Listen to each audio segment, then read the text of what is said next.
Today I've decided to try the Mini Nude palette by Natasha Denona, and I'm going to go in first of all with some foundation. Now I do have some residual tinted moisturiser on from this morning and my mascara is still on, so just very lightly. So I thought I'm just going to add to this. I have to go out tonight, so I don't want anything too full on, something that just looks a little bit more done and of course quite natural. So what I'm going in with first is the McoBeauty. This is the Flawless Glow. Now this you can use on its own or as a primer. Now the only thing for me that I find is the applicator.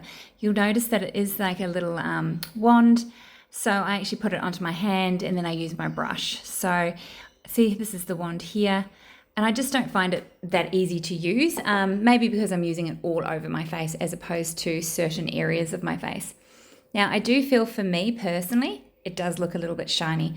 So I have decided I'm going to go in with another McoBeauty product, and this is the Hydra Glow. And I'm just going to pop that through my T-zone just to give a tiny bit more coverage, but also to help sort of blot out some of that shininess.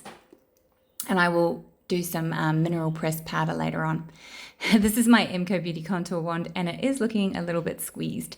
So I'm just dabbing that in the areas that I would like to contour my face and really frame my face and give myself some definition.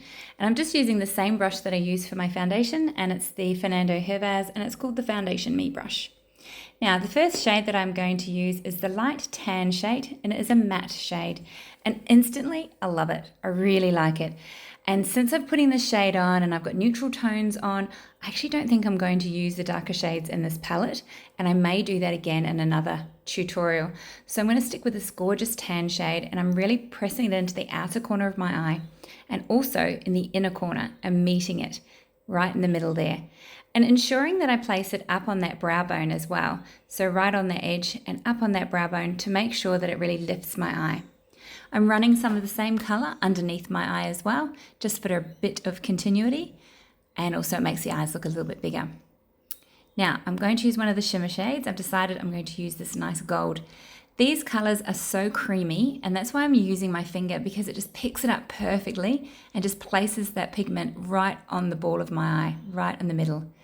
Once I've done that, I'm going back in with that same brush and just really softening those edges, just to make sure that you can't see that shimmer above that contour line of the eye.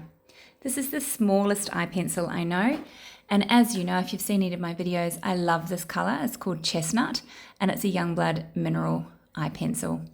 So I'm just placing that along my lash line just for a little bit of definition of the eyes and up into the tight line there. I'm not going to put any on the lower lid. I've decided I'm going to use this as like a highlighter, and I'm popping this on the waterline. This is called Duo. It has two ends, a shimmer and a matte.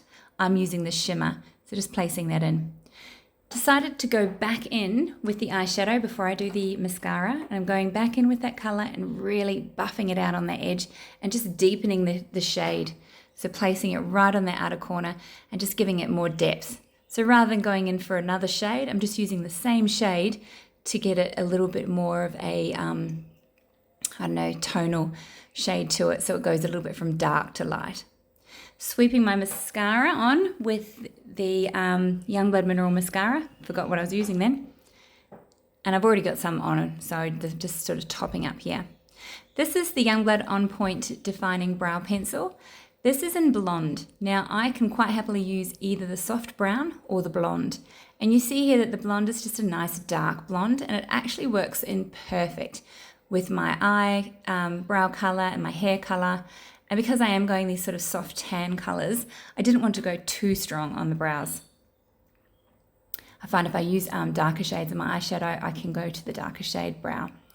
This is the St. Renais Lip and Cheek Tint.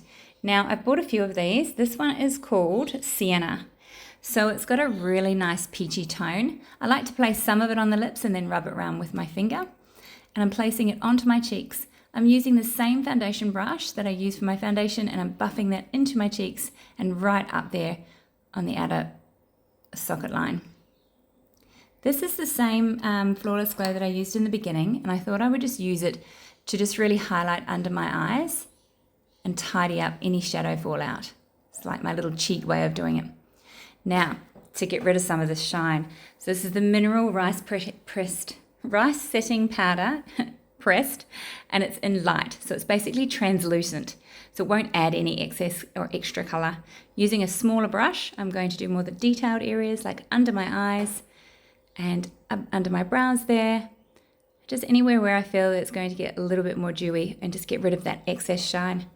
I hope you like my look.